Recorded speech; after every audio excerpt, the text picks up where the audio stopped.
आज मी कोवळ्याची भाजी तयार करणार आहे। कोवळा आणि अशा सगळ्या मिक्स भाज्या वापरून, आणि ही भाजी छान पौष्टिक होते आणि ही भाजी सगळ्यांना आवडते। ही भातासोबत आणि भाकरीसोबत तर खायला अगदी अप्रतिम अशी लागते। हिची टेस्ट खूप छान लागते।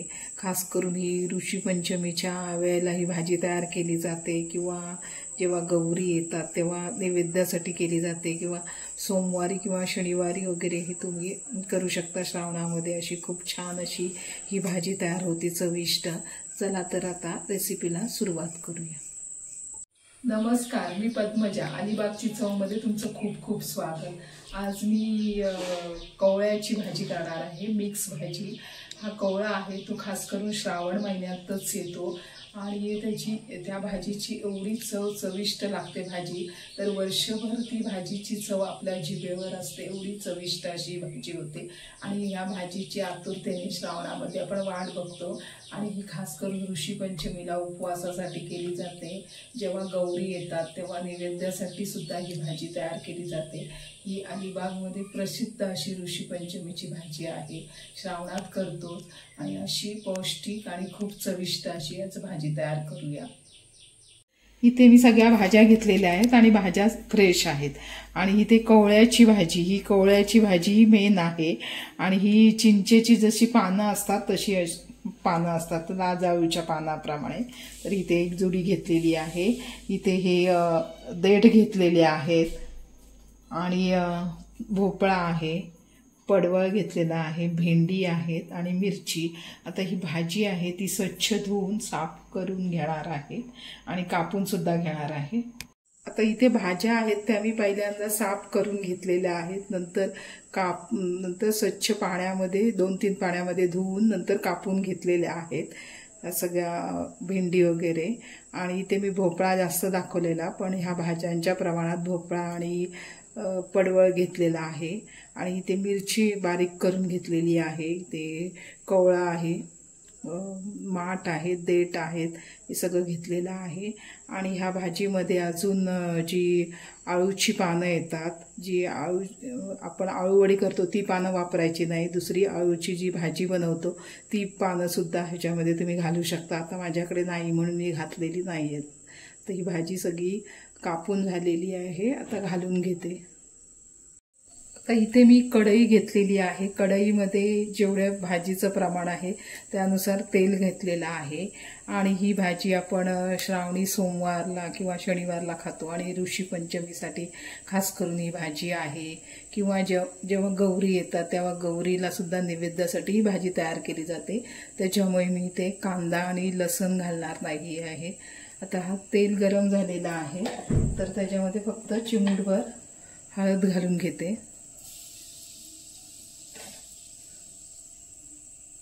तर मिरची घालून घेणार आहे।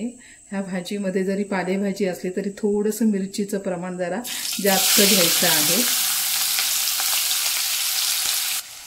तर मिरची आहे ती तेलामध्ये अशी परतून घ्यायची आहे फक्त। आता भाजी घालून घेणार आहे। गॅसचा फ्लेम स्लो केलेला आहे, आणि स्लो फ्लेमवर सगळी भाजी आहे ती घालून घेते। भाजी सगळी अशी ढवळून घ्यायची तेलामध्येच, आणि सुरुवातीला मी पाणी घालणार नाही ह्या भाजीमध्ये, वाफेवर पाणी ठेवून द्यायचं आहे। आणि तुम्हाला जर कांदा लसूण पाहिजे असेल तर घातलात तरी चालेल, पण ही भाजी उपवासासाठी आहे म्हणून मी कांदा लसूण इथे वापरलेला नाही आहे।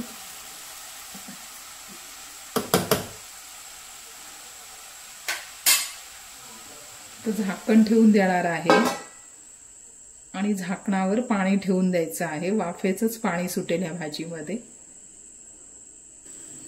आता इथे मी झाकण काढून बघणार आहे, पाणी सुटलेलं आहे तिला वाफेचं।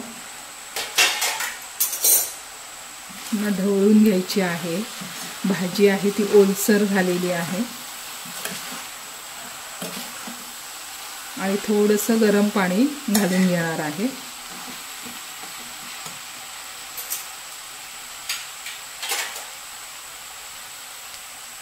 थोडंसं वाफेचं पाणी घालून घ्यायचं आहे।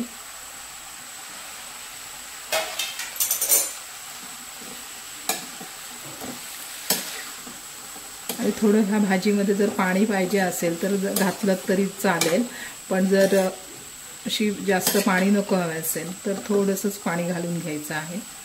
आता पुन्हा मी झाकण ठेवून देणार आहे आणि झाकणावर पाणी ठेवून देणार आहे।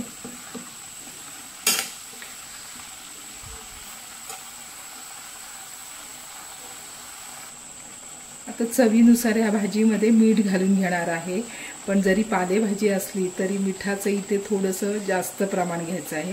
ह्या भाजीला थोडंसं मिठाचं प्रमाण जरा जास्त लागतं, जर मीठ थोडं कमी झालं तर आळणी लागते भाजी, मग भाजीची जरा चव जाते, म्हणून मिठाचं योग्य प्रमाण घ्यायचं आहे। आता मीठ घालून घेतलेलं आहे आणि भाजी तयार झालेली नाही अजून, पुन्हा झाकणच ठेवून देणार आहे, झाकणावर पाणी ठेवून द्यायचं आहे आणि जे गरम पाणी आहे तेच भाजीमध्ये घालून घ्यायचं आहे। ही चवीला अतिशय छान भाजी लागते। तर पुन्हा झाकण ठेवून देते। तर ही भाजी आहे कवळ्याची, ती तयार झालेली आहे आणि पालेभाजी काय तयार व्हायला एवढासा वेळ लागत नाही, फक्त ते देठ असतात तेच शिजायला थोडासा वेळ लागतो। तर आता हे देठ आहेत ते मऊसर झालेले आहेत, तर ह्याच्यामध्ये मी चिंच घालणार आहे, कारण का ही भाजी जरा आंबट लागली की छान लागते चवीला, आणि थोडी चिंचेचं प्रमाण थोडं जास्त घेतलं तरी चालेल। आता इथे मी भाजी आहे त्यानुसार इथे चिंचेचं पाणी घेणार आहे, तर इथे अर्धा वाटी चिंचेचं पाणी घालणार आहे ह्याच्यामध्ये।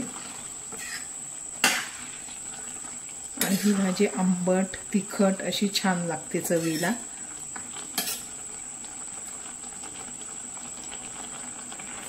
आता चिंच घातलेली आहे, मग थोडा वेळ झाकण ठेवून देणार आहे, चिंचेचा वास जाईपर्यंत थोडे शिजून घेणार आहे पुन्हा।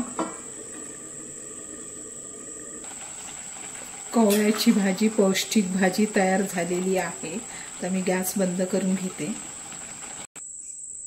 तर ऋषी पंचमी स्पेशल किंवा श्रावणामध्ये सोमवारी शनिवारी किंवा कधीही तुम्ही भाजी ही खाऊ शकता, अशी पौष्टिक अशी छान भाजी झालेली आहे।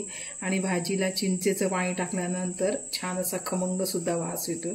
अशी ही आजची कवळ्याची भाजी तुम्हाला कशी वाटली ही रेसिपी हे कमेंट करायला विसरू नका। आणि सगळ्यात महत्त्वाचं म्हणजे चॅनलवर नवीन असाल तर नक्की चॅनल सबस्क्राईब करा, त्याच्यामुळे मला अशाच नवनवीन रेसिपी करण्याची प्रेरणा मिळेल। धन्यवाद।